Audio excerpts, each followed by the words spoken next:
पूछना चाहता हूं कि वसई विरार के 30 लाख लोगों के पास फंडामेंटल राइट में जो राइट टू लाइफ दिया हुआ है कि नहीं, कि हम लोग सेकंड क्लास सिटीजन है?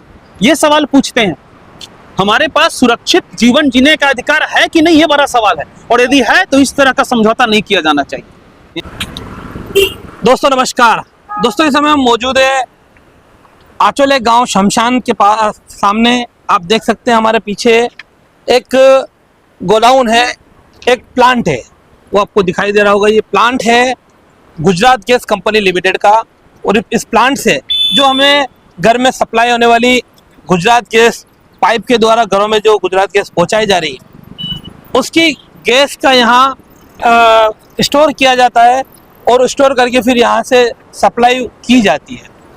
तो इसको लेकर आज कांग्रेस पार्टी के रवि भूषण जो हमारे साथ है इस समय, उन्होंने कुछ ऐसा मुद्दा उठाया है। इनका ऐसा कहना है कि आबादी क्षेत्र में ये नहीं होना चाहिए क्योंकि ये घातक हो सकता है। तो जानते हैं रवि भूषण जी के क्या विचार इस पे और क्या इनकी मांग है। रवि जी नमस्कार। नमस्कार। रवि जी, आपने एक प्रेस नोट निकाला, एक इस तरह से आपने मांगनी किया है कि ये जो प्लांट है गुजरात गैस का, वो यहाँ पे है, आबादी क्षेत्र में है। क्या दिक्कत है, क्या परेशानी? तो ये एक पत्र है। इस पत्र के द्वारा मैंने प्रभाग डी में वसई विरार म्युनिसिपल कॉर्पोरेशन के जो सहायक आयुक्त हैं, एक्चुअली मैं विजिट करने वहाँ गया था कि 3 से 5 सहायक आयुक्त मिलेंगे। उन्होंने ऐसा वक्त दिया हुआ है, मगर सहायक आयुक्त वहाँ पे मिले नहीं। और मेरा ये कहना है इस पत्र के द्वारा कि यहाँ पे आपने ये गुजरात गैस ने यहाँ पे एक अपना स्टोरेज बना रखा है। किस हिसाब से बना रखा है भाई? गुजरात गैस को ये मालूम नहीं है कि एक रेसिडेंशियल एरिया है। आप इसके आसपास देखिए या फिर गूगल मैप का इस्तेमाल करके देखिए, हाईली डेंस पॉपुलेशन एरिया, बहुत घनी आबादी का यहाँ क्षेत्र है। किस हिसाब से आपने यहाँ पे प्लांट लगा दिया? किसके आशीर्वाद से काम कर दिया? नहीं, लेकिन कहीं ना कहीं तो प्लांट लगाना ही चाहिए ना। बिल्कुल प्लांट लगना चाहिए। और ये पीएनजी का प्लांट है, मेरे से मिस्टेक होता सीएनजी का, लेकिन एक पीएनजी का प्लांट है जो कि हमारे घरों में जो गैस पहुंच रहा है उसके लिए कुछ इमरजेंसी के लिए यहाँ पे ऐसा स्टोरेज करके रखा हुआ है। कम से कम 60 सिलेंडर यहाँ पे रखे हुए हैं। तो उसके लिए कि इमरजेंसी में यदि गैस की सप्लाई कम हो जाए तो ये लोग उसको कंटिन्यू बना सके। लेकिन सवाल ये उठता है कि आप किसी भी अधिकारी या किससे बात कीजिए तो उनका ये कहना है कि नॉर्मल जो गैस सिलेंडर होता है उसका भी स्टोरेज एक ऐसी जगह पे किया जाता है जहां पे किसी तरह का अप्रिय घटना ना हो सके, या हो भी दुर्घटना तो बच सके। लेकिन गुजरात गैस लिमिटेड ने कानून को ताक में रखते हुए, सारे नियम, कंप्लायंस, रेगुलेटरी की धज्जियां उड़ाते हुए, अपने नेटवर्क का इस्तेमाल करते हुए ये हाईली डेंस पॉपुलेशन एरिया में यहाँ पे खोला है। आप देख सकते हैं इनके बाउंड्री के बगल में आप देखिए वहाँ पे पेड़ पौधे हैं और एकदम सट के, मतलब 20 मीटर से भी कम की दूरी है, वहाँ पे लोग रहते हैं। यहाँ पे भी उतना वैसा ही डेंस पॉपुलेशन है।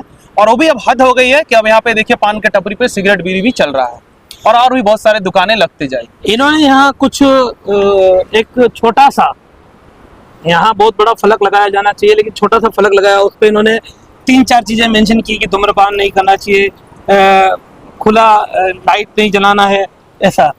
तो क्या ये खुला में इस तरह से एकदम खुले में है, ये कभी भी हादसे को जन्म नहीं दे सकता है? बिल्कुल हादसे को जन्म दे सकता है। आप देखेंगे कि मैंने न्यूज़पेपर में ही पढ़ा कि वसई विरार में 500 से ज्यादा आग लगने की घटनाएं हुई है, 500 से ज्यादा। मगर प्रशासन कहाँ सोया हुआ है? छोटे बड़े छुटभइये नेता होर्डिंग पे बहुत सारे दिखते हैं, मगर काम के जनता के मुद्दे क्यों नहीं उठाते हैं? आग लगने के बाद ये सब सर पीटते हैं कि भाई ये करना चाहिए, वो करना चाहिए। लेकिन सवाल ये उठता है कि आग लगने से पहले हम क्या कर सकते हैं? उसके लिए कौन सा कोई इंस्पेक्शन या कोई ऑडिट होता है? कुछ नहीं होता है। अभी यहाँ जो आपने बोर्ड रखा, वो बोर्ड पे लिखा हुआ है कि हम मोबाइल का इस्तेमाल ना करें, सिगरेट ना पिए, और भी गाड़ी चलाना है, गाड़ी का इंजन बंद रखे, सब। लेकिन वो बोर्ड देखिए कितना छोटा रखा हुआ है, कहीं भी आपको दूर से देखने पे पता भी नहीं चलेगा कि यहाँ पे अत्यधिक ज्वलनशील गैस के 60 सिलेंडर यहाँ पे भरे हुए रखे हुए हैं। दूर से देख के आपको कहीं होर्डिंग पता नहीं। सुरक्षा मानकों को पूरी तरह से दरकिनार किया गया। बिल्कुल दरकिनार किया गया। और देखिए सबसे बड़ी आश्चर्य की बात क्या होती है कि थोड़ा सा इस बाउंड्री के पीछे उस गली से जाइएगा तो यहाँ के स्थानीय विधायक स्नेहा दुबे मैडम का भी घर है। हम उनके ऊपर आरोप नहीं लगा रहे हैं, हम बस ये कहना चाह रहे हैं कि विधायक के घर के ठीक पीछे में कंप्लायंस से, रेगुलेटरी के साथ ऐसा समझौता किया गया। थोड़ा सा लेफ्ट में जाइएगा, इधर किरण भोर जी का ऑफिस है, आपको यहाँ पे रुपेश यादव जी अक्सर घूमते हुए मिल जाएंगे। तो कहने का मतलब है कि ये जो बड़े नेता हैं ये इस तरह की बातें क्यों नहीं उठाते हैं कि जाकि जनता जो है सुरक्षित जीवन जी सके। एक गुजरात गैस की जो बात करें, गुजरात गैस के जो जिस तरह से उन्होंने पाइपलाइन डाला है शहर में, अब तक बहुत ज़्यादा समय नहीं हुआ गुजरात गैस को यहाँ काम करते हुए, लेकिन उसी पीरियड में बहुत बड़े बड़े हादसे 2-3 सामने आए। द्वारका होटल का हादसा सबसे बड़ा, उसको कोई भुला नहीं है, उसमें इंसान की जान ही नहीं गई उतना हुआ, लेकिन इंजरी हुआ। उसके बाद अभी हाल ही में कुछ समय पहले हादसा हुआ, और भी ऐसे हादसे समय समय पर लीकेज का बहुत बार होता है। बिल्कुल। तो ऐसे में क्या आपकी मांग है? देखिए, हमारी मांग ये है कि गुजरात गैस लिमिटेड जो है ये एक सिस्टम को थोपा गया है, महाराष्ट्र के ऊपर थोपा गया है। भाई, gas authority of India limited GAIL, जो कि भारत के 9 रत्नों में से एक है, भाई उसका एक कंपनी है महानगर को देने में आपको क्या प्रॉब्लम था? ठीक है, आपने गुजरात गैस लिमिटेड को दे दिया, तो गुजरात गैस लिमिटेड को दे देने के बाद क्या हुआ है कि इन लोगों को काफी ऊपर के लोगों से शक्ति और सामर्थ्य प्राप्त है, और ये पूरी तरह से कॉम्प्लायंस के साथ समझौता कर रहे हैं, सुरक्षा के साथ समझौता कर रहे हैं। मेरी अपनी बिल्डिंग में भी लीकेज हुआ था, एंकर पार्क के सामने एक बार लीकेज हो गया था, द्वारका होटल वाला आपने बता ही दिया। गुजरात गैस एक बोलते हैं ना छुट्टा सांड बन चुका है, कोई देखने वाला है नहीं।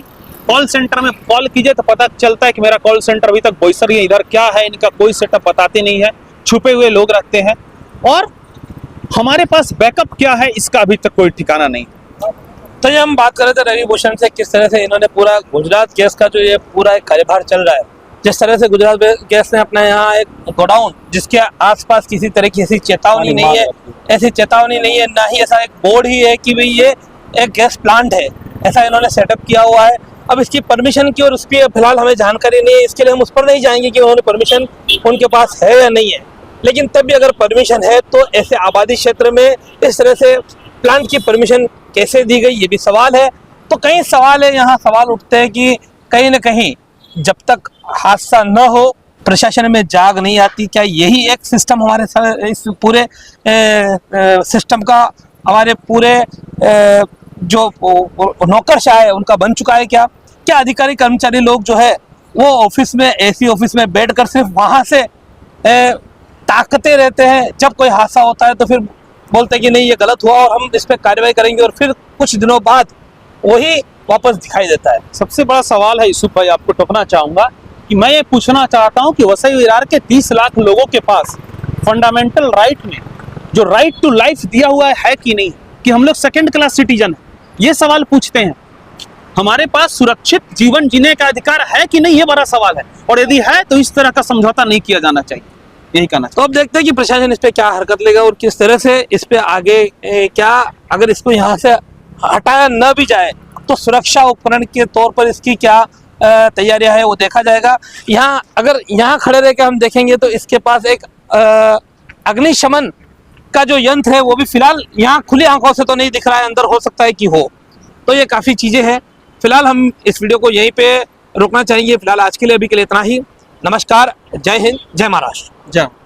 हमारे चैनल सैफ न्यूज़ लाइव पर अपने व्यापार और सेवा से संबंधित विज्ञापन प्रसारण हेतु दिए गए मोबाइल नंबर पर संपर्क करें।